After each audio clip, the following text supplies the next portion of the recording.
Привет, меня зовут Саша Акимов, и сегодня я хочу рассказать вам о своем опыте пользования iPhone 12 mini.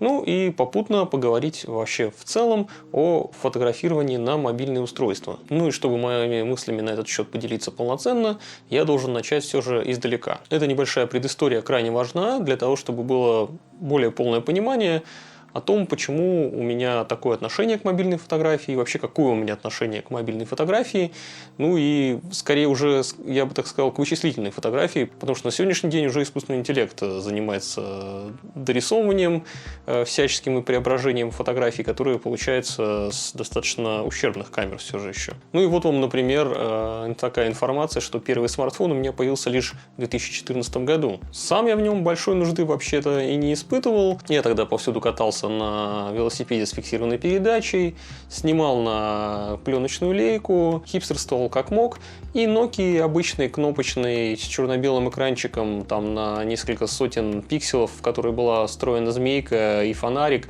мне хватало для коммуникации просто с головой. С ностальгией вспоминаю те времена, если честно, когда доллар стоил 35. И я тогда встречался с девочкой-художницей, как это водится, которая красила волосы на голове и в подмышках раз в месяц стабильно и была ёбнутой на всю голову. Так вот, как раз она меня убедила в том, что смартфон в текущие времена вещь крайне необходимая. Как же можно жить без вот этого социального блядства в соцсетях, без православного инстаграмчика. Я тогда пошел в какой-то магазин электроники, первый попавшийся, и купил себе среднего уровня какую-то Sony Xperia, и тогда создал свой первый аккаунт в инстаграме, который, кстати, через несколько лет был перманентно забанен навсегда за публикацию развратных фотографий. Просто привыкший постить все подряд в ВК, я не ожидал, что какая-то соцсеть может взять да и забанить тебя за публикацию фотографий сисек и писек. Сейчас наученный горьким опытом, я ничего такого предосудительного уже в Инстаграм не выкладываю в свой новый,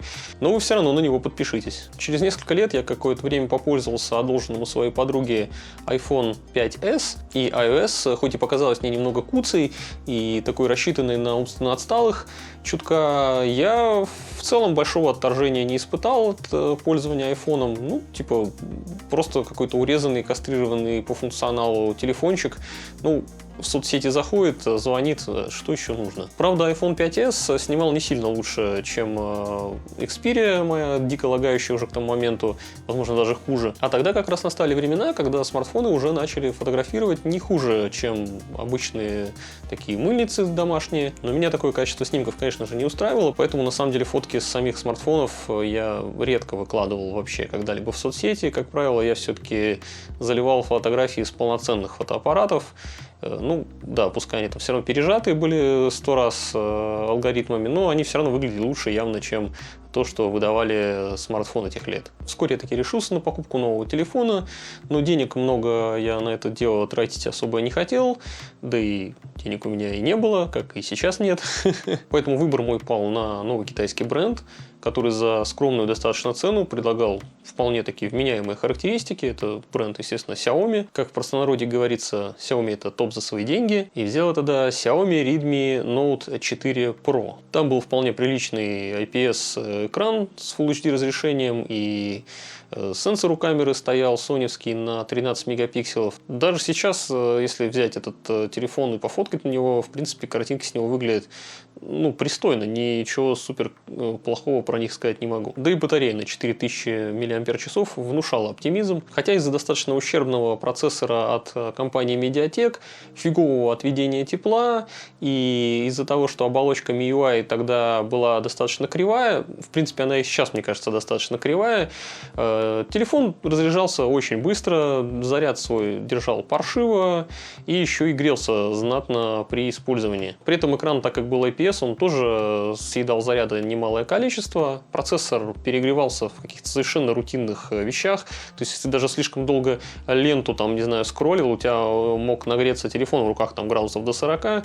Уж при просмотре Ютуба я и не говорю вообще, что там происходило с ним. К слову, он был алюминиевый, поэтому это ощущалось так довольно не слабо, потому что все тепло, по сути, отводилось задней крышкой, и в руках его держать было действительно прям дискомфортно. И понятное дело, что при постоянных таких перегревах он не мог долго нормально служить, у него и по экрану какие-то желтые пятна пошли. В общем, Xiaomi, конечно, красиво очень звучало на бумаге, когда ты читал характеристики, но по факту, да, я тогда понял, почему люди шутят, что Xiaomi это техника для бомжей. Ну или для тех, кто готов после 1 года использования выкидывать смартфон на помойку и тем самым засорять еще более нашу несчастную планету технологическим мусором своим. После него я, конечно же, одумался и понял, что, наверное, стоит уже не экономить, а взять себе нормальный полноценный флагман на андроиде. Приобрел я тогда Samsung Galaxy S8 и был им абсолютно полностью удовлетворен и доволен в течение следующих 3 лет. И оболочка там приятная, достаточно безглючная, и батарейку он держал достаточно долго, экран там чудесный, камера замечательная. То есть, ну, в принципе, в нем было все очень хорошо. Я бы, наверное, и до сих пор им пользовался, но, во-первых, там все-таки батарейка начала спустя годы постоянных циклов перезарядок немножко деградировать и уставать. Ну, стал скорее разряжаться, чем мне хотелось бы. Ну и мне захотелось попробовать чего-то новенького, поэтому я решил вот как раз в прошлом году, когда ролик записывал о том, какой бы смартфон или камерафон себе взять, как раз решил попробовать все-таки iOS и iPhone взять. Пересказывать тот ролик я не буду, ссылочка тут где-то будет в описании. До сих пор вся эта, в общем, информация достаточно актуальна. И в том ролике я примерно изложил, что требуется мне от современного смартфона. И этим требованиям моим плюс-минус как раз соответствовал на тот момент iPhone 12 mini, вот, свежевышедший. Сразу же оговорюсь, что не участвую в битве диванных экспертов на тему того, что лучше Android или iOS. Мне, честно говоря, в большинстве задач абсолютно поебать, какая там установлена система на смартфоне, которым я пользуюсь, но все же, да, нюансы есть серьезные отличия между ними, кому-то что-то больше по душе в андроиде, кому-то что-то больше по душе в айфоне, но я, как обычно, предпочитаю что-то брать и пробовать самостоятельно, а не основываться на каких-то чужих доводах, где-то на каких-то статьях в интернете. Мне, честно, все это до лампочки, я просто беру и пробую. Ну и вот сегодня, после года использования iPhone 12 mini, я готов поделиться с вами своим опытом, рассказать, что в нем понравилось мне, что не понравилось. Причем это будет, по сути, рассказ и об iPhone 12 просто, который не мини, потому что разница между ними только в размере экрана и батарейки. В остальном это абсолютно одинаковые телефоны. И это обзор именно от пользователя, потому что я только им пользовался, других смартфонов у меня нет, я смартфоны не обозреваю. Это не такой обзор, который делают люди там за день до официального релиза или там якобы месяц они пользуются айфоном, при этом у них там параллельно еще 10 Xiaomi на обзоре находится. Ну, типа, это смешно иногда, когда обзорщик, который по 5 обзоров в месяц выпускает, говорит, что он фактически пользовался месяц каким-то смартфоном. Очевидно, он остальными параллельно тоже пользовался. У меня же настоящий год жизни с этим смартфоном, каждодневный опыт его использования. Правда, немного своеобразный, конечно, уклон у меня будет, так как я занимаюсь фотографией, и, ну, не слишком такой уже бытовой будет обзор.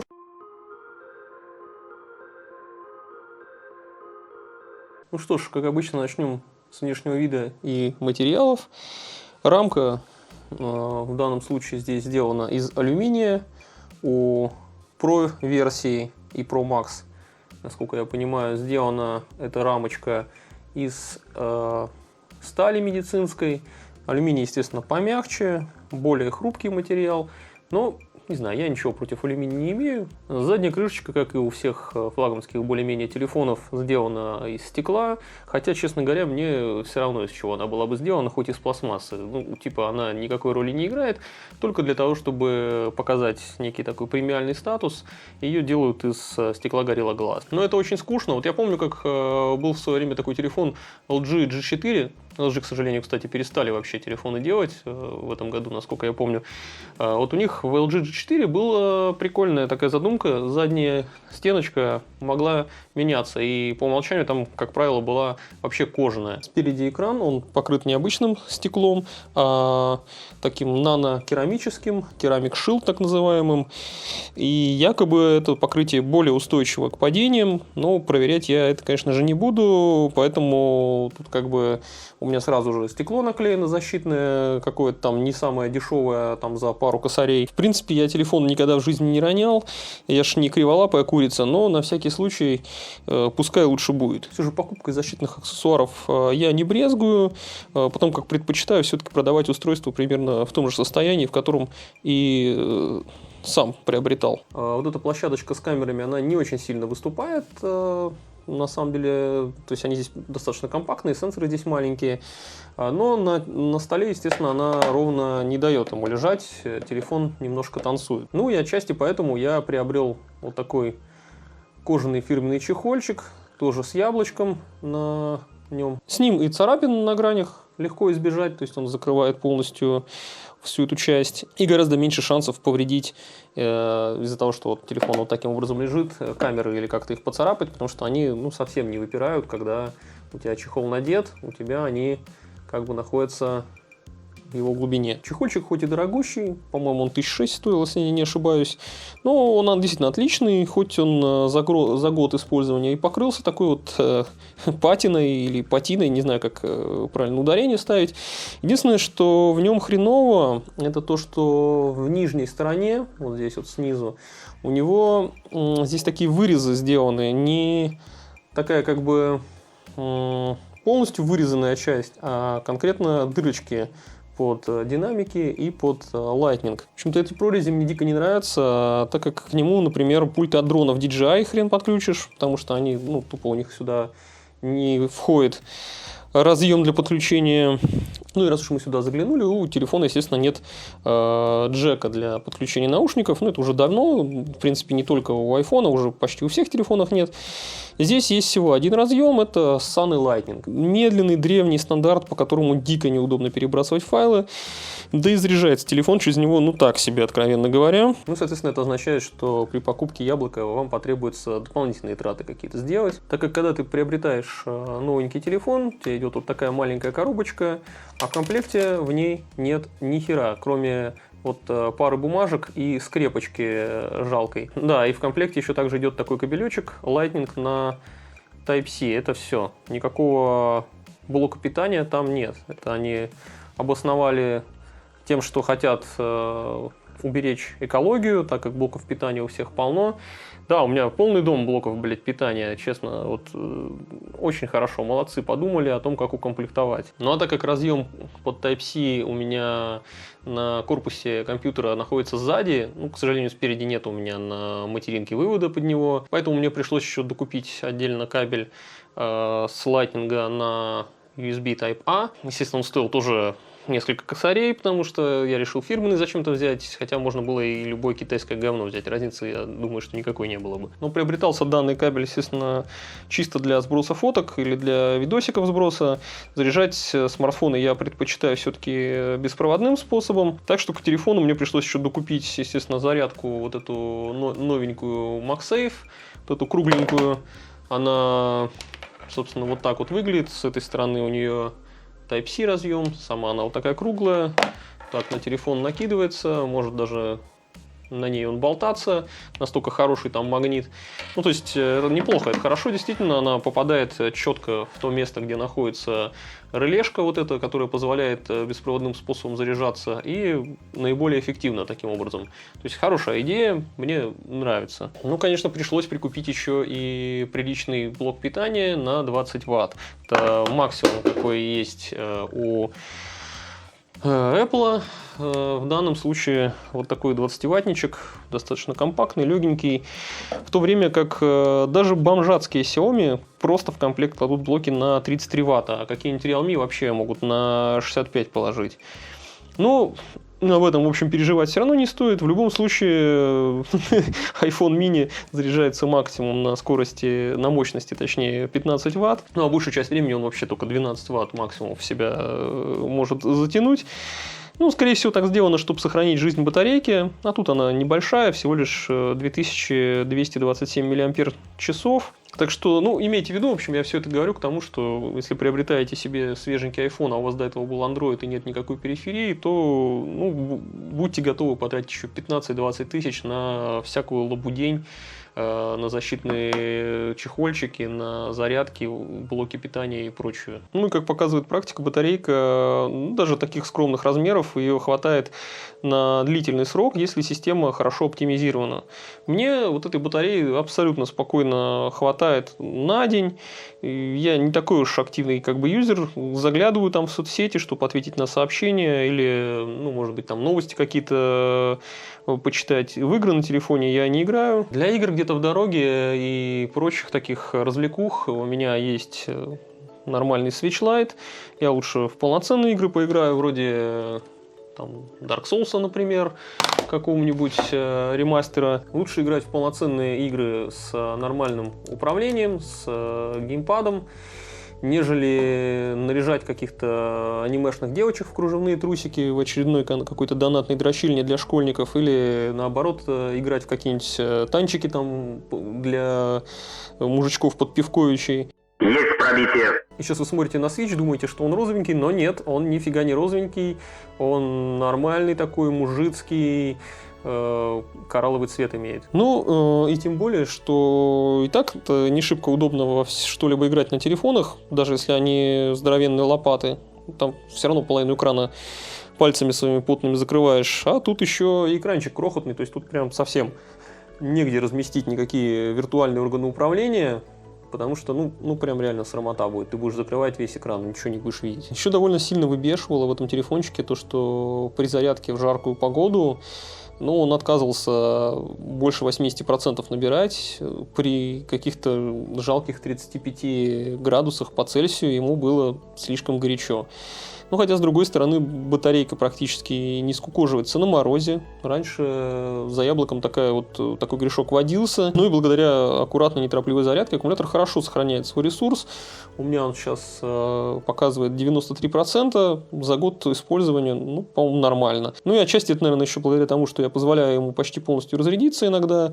Кладу на MagSafe уже в конце дня, а не бегу заряжать как истеричка, если у него на пару процентов упал заряд. В общем, есть бесячие моменты, конечно, у всего этого, но автономности мне лично хватает и для моих нужд, и каких-то сценариев применения, в которых я его использую. Я считаю, что с батарейкой здесь полный порядок. Давайте поговорим о габаритах и удобстве управления. 12 мм лишь чуть крупнее, чем пятое яблоко или SE-шка первой версии, но он при этом меньше гораздо, чем SE-шка 2020 года. Абсолютно убогое устройство. Палец, как вы видите, большой даже. Дотягивается практически куда угодно на экране. Без перехода в специальный режим, когда ты экранчик сдвигаешь вниз, и у тебя включается одноручный режим. И это огромный плюс, ибо сейчас все телефоны просто огроменные, просто огромные, гигантские. Сомнительное удовольствие пользоваться такой среднестатистической лопатой, размер которой уже почти как у планшета. Очень удобно, уверенно лежит телефон в руке, за счет, конечно же, прямых граней. Потому что в данном случае действительно грани они сделали под прямым углом, а не скругленные, как это бывает сейчас. Еще давным-давно, в нулевые, айфоны имели такой форм-фактор, таких обмылочков, как в данном случае у меня в руках сейчас iPhone 3G. И, в принципе, он как раз до третьей этой версии не менялся до какой-то 2007, наверное, год. А потом уже четверка, 5S имели прямые грани, как на этом телефоне. А начиная с шестерки, они опять грани скруглили, сделали опять такие обмылки, но более продолговатые. И как раз таки шестерка к тому же стала первым гибким смартфоном, особенно у долбоебов, кладущих трубку в задний карман. Благо к 12-й версии телефона опять заимели ровные прямые грани, но, правда, пользоваться удобно только миником и с натяжкой простым 12-м айфоном, а более крупный Max уже не особо удобно держать и юзать. При таких габаритах уже, конечно, лучше скруглять грани, и даже, может быть, не лишним был бы экран водопад. Его не все любят, но он действительно помогает, если телефон слишком здоровый. Так удобнее, действительно. А в минике же все более-менее отлично. Все кнопки на своих местах. Кнопка включения, кнопка звука, две раздельные. Меня также дико радует эта маленькая кнопочка, отвечающая, точнее, рычажок, отвечающий за переключение в беззвучный режим. У меня этот рычажок нажат перманентно. Ну, потому что я ненавижу, когда смартфон издает какие-либо звуки, не люблю отвлекаться на какие-то тупые уведомления. А еще я каждый раз, когда вижу, как в очередном обзоре какого-нибудь смартфона на ютубе начинают рассуждать о том, что там стереозвук или моно, ну я прям ржу в голос. Блядь, как можно всерьез рассуждать о звуке, издающемся из вот такого миллиписечного динамика сверху и снизу? Что за дурень будет слушать музон из мелких пердящих динамиков телефона? Ну, я просто не представляю. Гопники, слушающие в падике блатняк, мне кажется, уже все-таки вымерли. Нормальные люди слушают музон, если он им так уж прям нужен, через наушники. Ну, а всякие заднеприводные ребята используют Bluetooth-колонки. На мой взгляд, гораздо важнее для человека, который пилит контент и заливает фоточки в инсту, это хороший экран. И вот с этим тут вообще полная благодать. Это OLED-панель, производство Samsung, разрешение 2340 на 1080, что для таких размеров просто супер, ибо раньше Яблоко заказывало экраны с ничтожными какими-то 1334 на 750 точек, и яркостью экрана отличная, на солнце он ни капельки не слепнет. Отсутствует здесь какой-либо шим, я так понимаю, здесь, наверное, DCD какой-то встроенный или какая-то своя там программная хрень яблочная. В общем, смотрите, экран этот с глубокими черными цветами, идеально откалиброванный, просто цветопередача у него буквально божественная.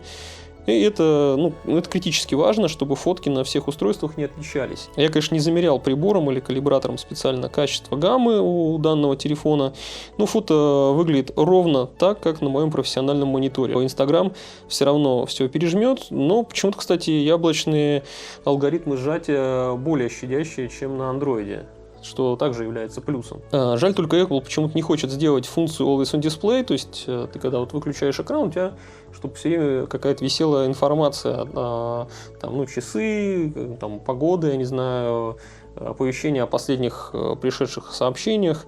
Это ж удобно, когда не нужно разблокировать телефон, трогать его, когда он лежит на столе, чтобы увидеть, какие тебе пришли уведомления. Достаточно просто взглянуть на него и лишний раз не касаться. Еще хочу сказать пару слов про частоту обновления экрана, вернее про то, что мне на нее буквально насрать.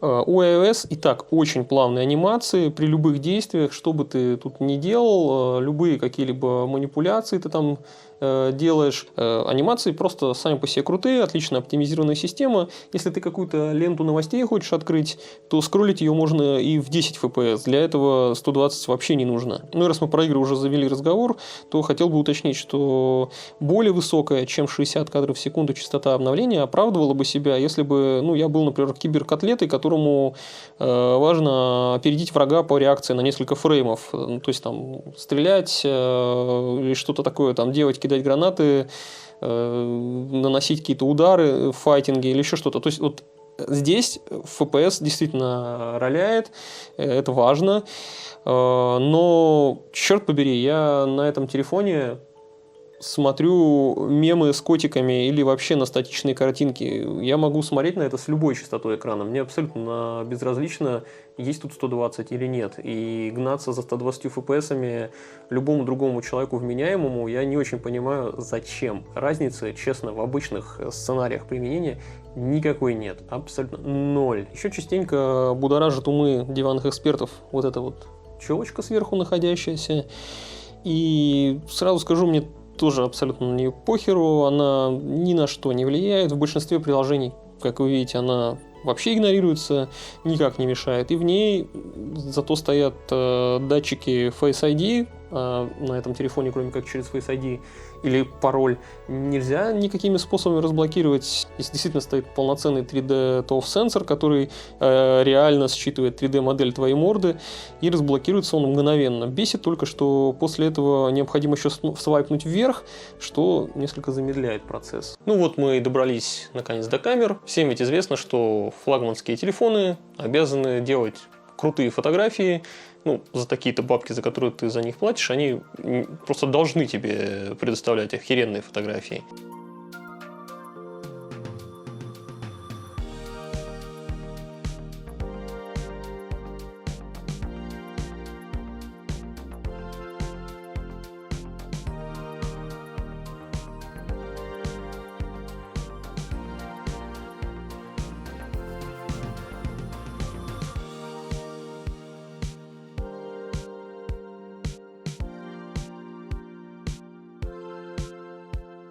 Есть на свете даже такие придурки, которые не знают, видимо, о существовании полноценных нормальных фотоаппаратов и которые действительно планируют купить себе смартфон для того, чтобы делать на него контент, то есть прям буквально только на него фотографировать. Есть даже отдельная каста ебанатов, которые говорят, что можно вообще все что угодно снимать на смартфон. Не, ну я не спорю, можно действительно все что угодно снимать, просто качество этого контента будет так себе. И, конечно, бесспорно, вычислительная фотография сейчас активно развивается, делает большие успехи. Но все же искусственный интеллект — это машина для приукрашивания достаточно херовых фотографий. Ну и прежде чем я всерьез сейчас примусь уже разбирать фоточки с яблока, позвольте сделаю несколько еще небольших оговорок. Во-первых, айфоны никогда не являлись лучшими по части фотографий. Вообще в смартфонах и в мобильной фотографии они показывали всегда достойные результаты, но они не являлись никогда прям самыми крутыми, самыми лучшими. И более-менее сносные фотографии они стали делать где-то, наверное, пожалуй, с семерки.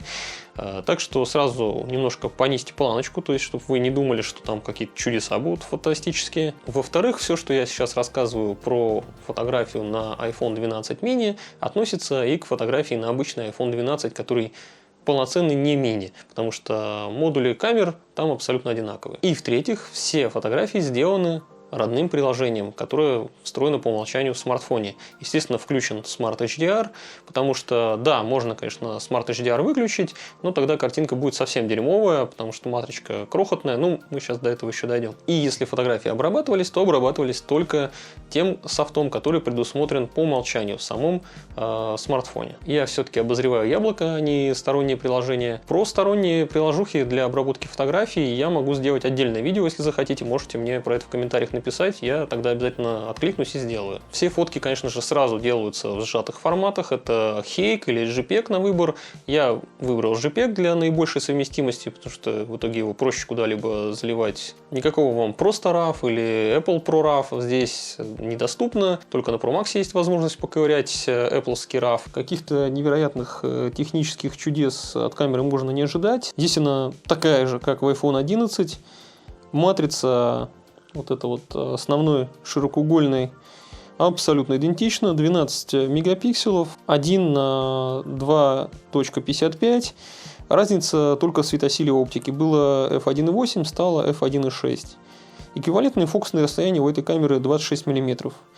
Есть тут и почти бесполезный, навязанный сверху нам сверхширокоугольник с эквивалентным фокусного 13 мм, тоже на 12 мегапикселей. Но матрица тут еще меньше, жалкие какие-то 1 на 3.6 со светосилой f2.4. Автофокуса или стабилизации в этой камере, конечно же, нет. Ну, впрочем, с таким размером матрицы и углами обзора в автофокусе особой необходимости нет. В нормальной камере, естественно, имеется физический, оптический стаб. По-настоящему линзы здесь двигаются, чтобы стабилизировать картинку. Здесь с успехом заменяет его электронный. К тому же на ширике углы стали чуть получше и появилась возможность исправления дисторсии. В яркий солнечный день еще можно применить сверхширик иногда, но в сложных условиях картинка с него абсолютно мусорная. Шумная, акварельная из-за алгоритмов шумодава и более плоская, чем обычно. Конечно же, сверхширик за счет программной прокачки стал чуть менее говенным, чем раньше был. И он явно лучше, чем полное говнище, которое ставят там в середняки китайские, где там вообще камеры на 5 мегапикселей с диафрагмой там f2.5, ну, то есть, ну, типа, совсем уж грустные какие-то, еще с меньшей матрицей. Там понятно, что это делается для того, чтобы побольше глазков налепить, чтобы было красиво. Модуль там какой-то тишманский стоит за 3 копейки, но зато выглядит как элитно. Здесь все-таки не настолько все печально, но тоже, честно говоря, настолько вот навязанная хрень, которая мне лично, ну, ни к чему вообще не сдалась. Короче говоря, если изредка раз там в 1000 фотографий при нормальных, более-менее позволяющих условиях применять этот сверхширик, то нормально. Но в целом это бесполезная хрень.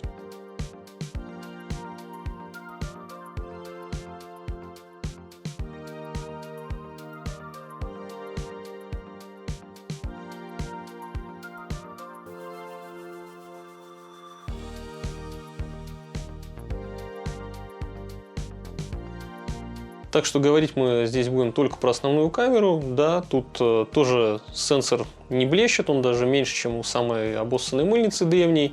Ну, стандартный достаточно сенсор с обратной засветкой, с размером со спичечную головку. Так что сразу имейте в виду, что каких-то рассказов про сенсор или оптику удивительную здесь не будет. Здесь мы будем сейчас обсуждать то, как работают хитрожопые алгоритмы, которые встроены для обработки в iPhone. Ну и главные роли здесь играют две такие технологии, как Smart HDR и Deep Fusion. Ну, я надеюсь, что вам не нужно объяснять, что HDR или High Dynamic Range – это когда камера делает группу снимков, может даже десяток снимков сделать, а затем их склеивает. Они снимки все с разной экспозицией, естественно, склеивает их, и получается у тебя фотография, в которой сохранено наибольшее количество деталей в цветах и в тенях. Ну, все вы видели эти ужасные HDR-ные картинки с вырвиглазными цветами. Так вот, у Яблока достаточно вычислительных мощностей, чтобы в реальном времени склеивать одну фотографию сразу из десятков, которые он делает беспрерывно. Причем, что забавно, телефон, когда ты даже еще не снимаешь, а только просто запустил приложение камера, он уже начинает все бешено фотографировать, делать десятки фотографий с разными настройками, анализирует сцену. Даже если ты кнопку «Снять» не нажимаешь, он на самом деле постоянно делает фотографии. И в тот момент, когда ты нажимаешь «Сделать фото», собственно, он выбирает просто наиболее резкий снимок из тех, что он уже сейчас понаделал, и в дальнейшем склеивает его из тех снимков, которые у него уже есть в буфере. Ну, дальше он пытается вытянуть побольше деталей в цветах, побольше в тенях, что-то подкрасить. Благодаря Deep Fusion он по своему усмотрению подавляет шумы в разных участках картинки по-разному. Где-то, где он посчитает нужным, он может накинуть шарпа, например, чтобы улучшить какую-то текстуру. Ну и, конечно же, попытается угадать, какой баланс белого был наиболее подходящим. И, наверное, на вкус среднестатистического потребителя такая картинка должна показаться достаточно приятной.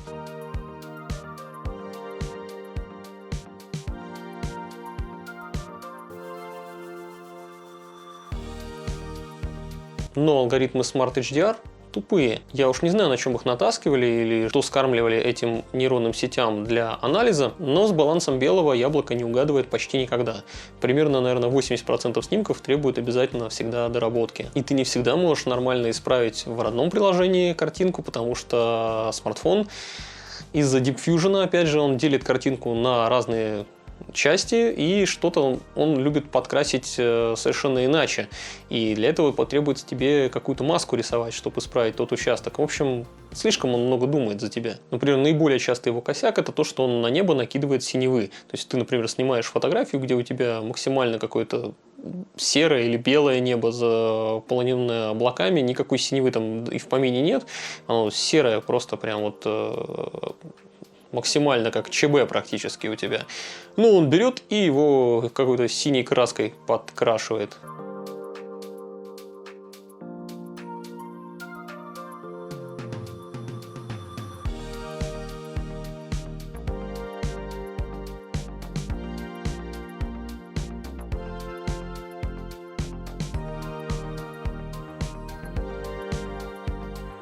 Иногда Smart HDR из-за того, что пытается вытянуть наибольшее количество деталей из всех участков картинки, делает ее просто невероятно плоской, лишенной хоть какого-либо намека на контраст.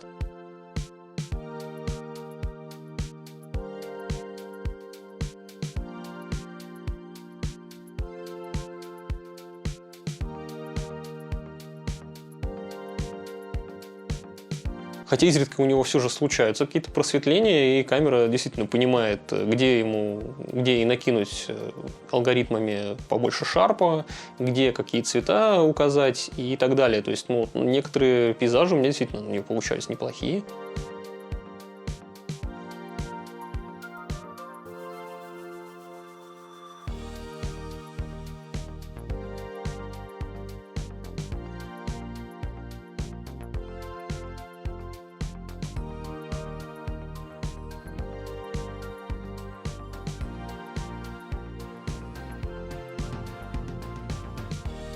Ночью камера тоже ведет себя не лучшим образом. Она часто пытается вытянуть какие-то детали из картинки, которые тебе в ней не очень-то нужны. Даже порой у меня складывается такое ощущение, что пытается превратить ночь в день.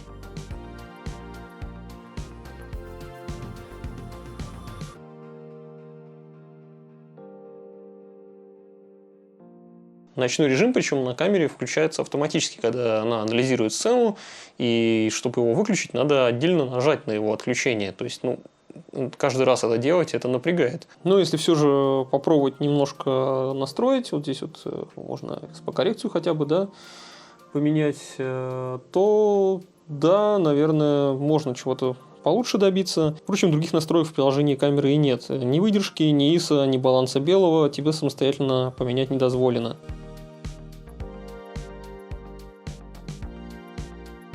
Еще ночью абсолютно убогие блики появляются из-за того, что их почему-то не смогли и программно подавить, или хотя бы просветление, может быть, у линз сделать нормальное. Так что ночной режим чаще всего это достаточно тоже кривая вещь, хотя и иногда впечатляющая своими результатами.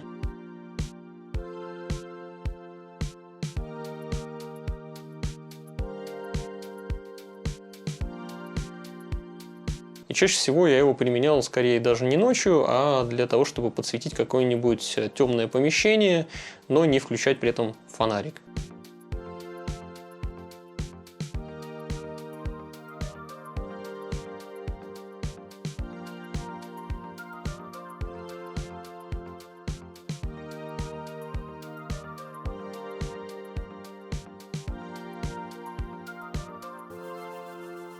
Портретики на 26 мм снимать тоже дело достаточно странное.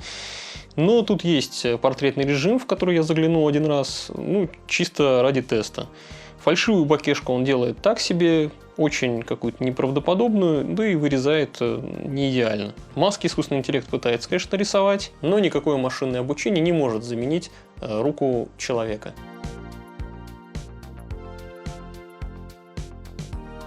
Ну а вот для стрит-фоток мобилки подходят гораздо больше, потому что, во-первых, ты когда снимаешь людей, они не всегда это даже понимают, потому что, идет человек какой-то со смартфоном, как бы бог с ним, что он на тебя направлен. Может быть, он сейчас читает новости какие-нибудь. Ну и даже если они понимают, что ты их снимаешь на мобилу, то это не так сильно их напрягает. Плюс достаточно широкий угол, который позволяет не упустить какие-либо детали, если ты даже снимаешь с какого-то непонятного ракурса.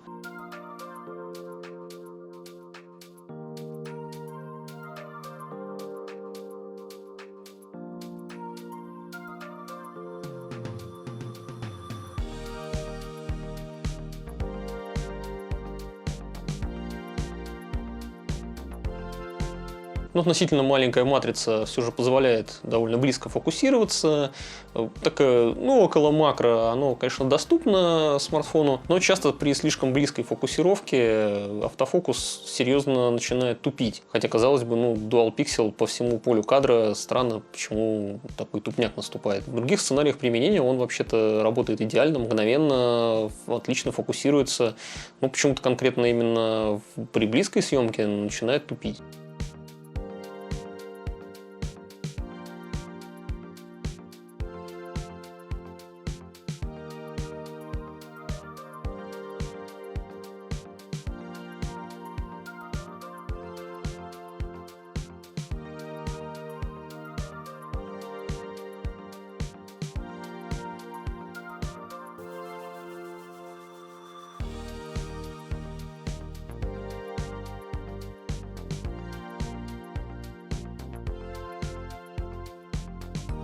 У меня, как у такого своеобразного техногика, полно самых разных фотоаппаратов, разных камер, и большой нужды в том, чтобы снимать что-то серьезное на смартфон, я не испытываю. Смартфон — это у меня дополнительное устройство, по которому я коммуницирую и как-то выхожу в соцсеть. Тем более, как я уже объяснил, мобильные фотографии, они получаются или достаточно посредственные, или не очень предсказуемые по своим результатам. Для этого теста я делал постоянно все равно фотографии на смартфон, чтобы был какой-то материал, естественно. И я делал прям тысячи и тысячи фотографий. Я не знаю, сколько тысяч фотографий я там сделал, я не смотрел, но много. И среди них, просто ничтожно маленькое количество, которое я мог бы назвать хорошими. Или хотя бы с большой даже натяжкой, отвечающими минимальным моим каким-либо стандартам. Но я не хочу сказать, что яблоко вообще никуда не годится как фотоинструмент. На смартфон очень удобно делать какие-то сиюминутные снимки или подснимать какие-то детали, чтобы быстренько это выложить или где-то использовать. Например, показать, какие сейчас у меня камеры на обзоре Stories.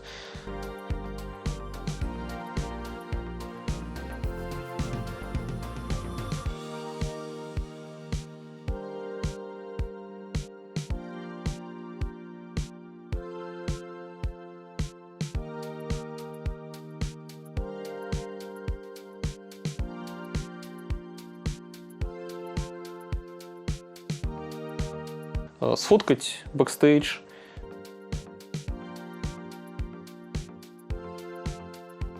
сделать, наконец, селфи или, как тупая пизда, сфотографировать свою еду.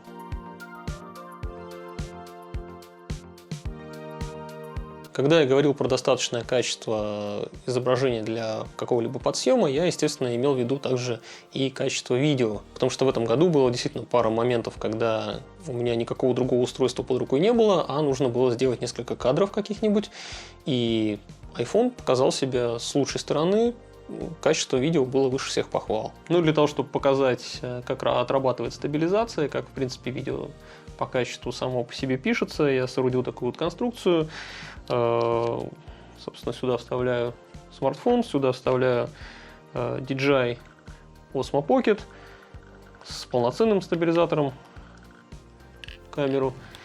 Ну, размер матрицы здесь и фокусные, в общем-то, похожи на те, что у смартфона, так что картинка должна быть сходной. Ну вот и заодно посмотрим. Я еще пока не видел, какие там результаты. Сейчас с вами и глянем.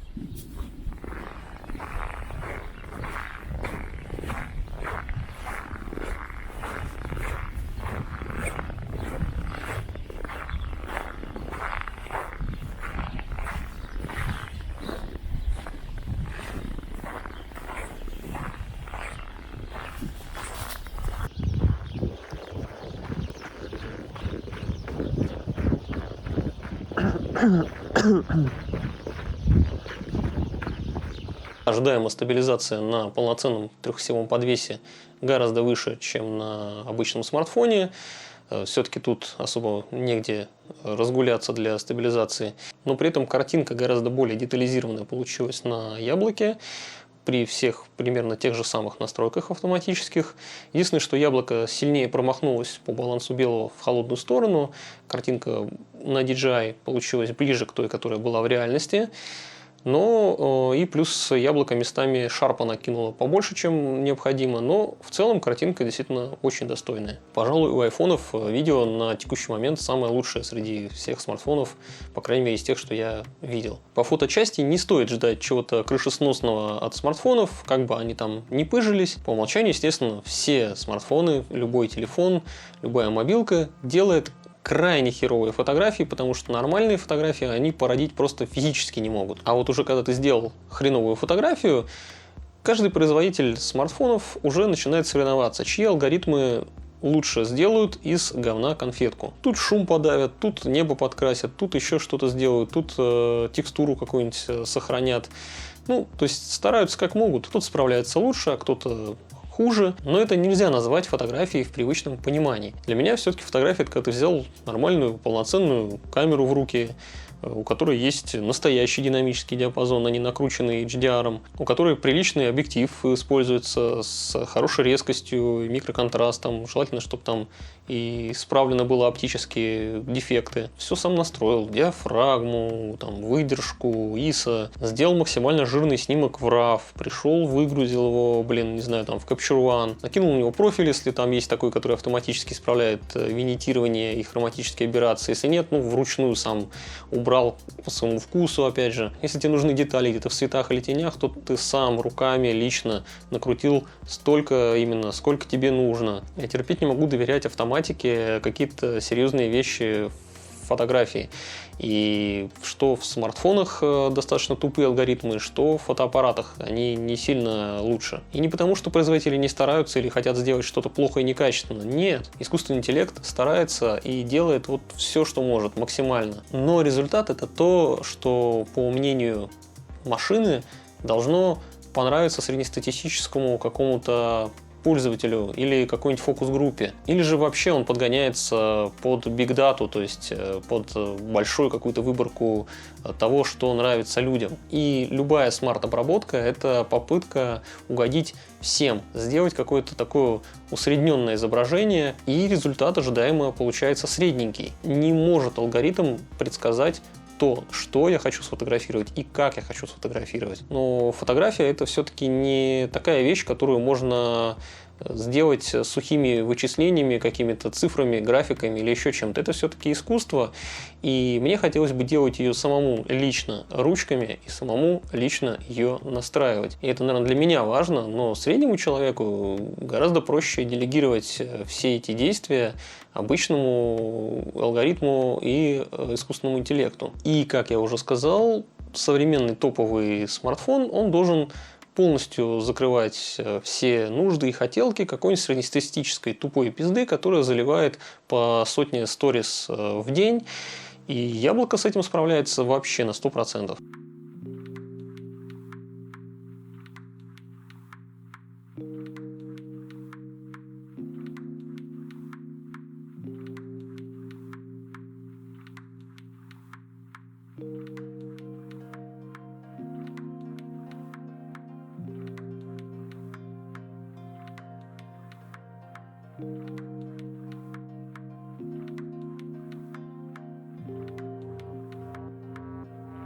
Современные айфоны – это абсолютно беспроблемные устройства. В них никогда ничего не лагает, не тормозит, не зависает. Любые действия с его интерфейсом происходят мгновенно. У процессора A14 мощность настолько огромная, настолько избыточная, что с небольшими изменениями Apple сделали на его основе, по сути, на почти таком же чипе целые ноутбуки и компьютеры. Ну а тут у тебя этот мощнейший компьютер прямо просто лежит в кармане, и это довольно сильно подкупает. Тем более в iOS все идеально оптимизировано и работает безупречно. Но есть у такого подхода и обратная сторона, потому что эта система, она максимально закрытая.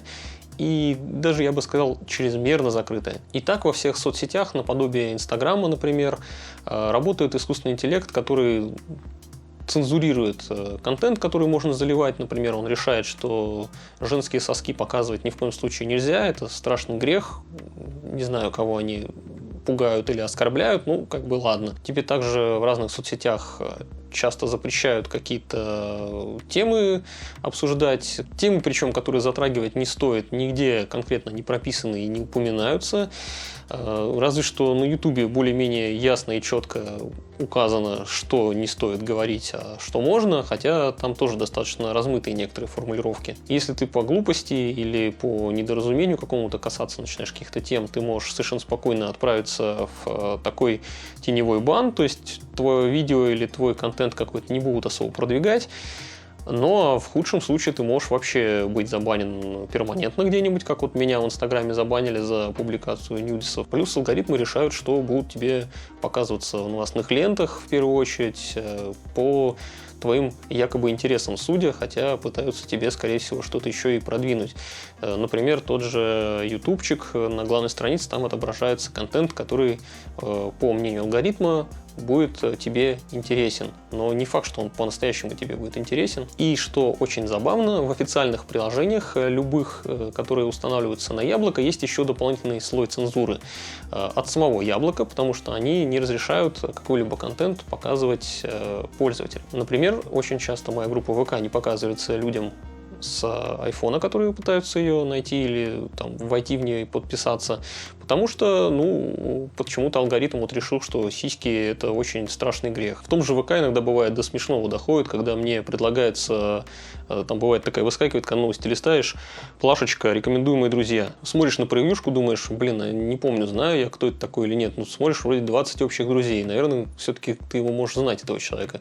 Нажимаешь на него, а страничка не показывается. Тебе отображают какую-то такую отрезанную голову котенка, мультяшную, естественно, и написано, что контент там ужасный какой-то и вообще шокирующий. А потом эту же страницу открываешь в ВК с компьютера, и там абсолютно все невинно. И непонятно, чем руководствовался алгоритм, когда делал так, что ты не можешь открыть эту страницу. При этом, причем какой-то совершенно развратный, распутный контент, где прям сиськи, письки и жопы из всех щелей лезут, вполне себе бывает доступен. То есть вообще непонятно, где там логика. И даже замечательный браузер Safari иногда предупреждает тебя или пытается иногда оградить тебя от какого-либо контента. И эта политика сейчас у всех IT-гигантов и всяких корпораций.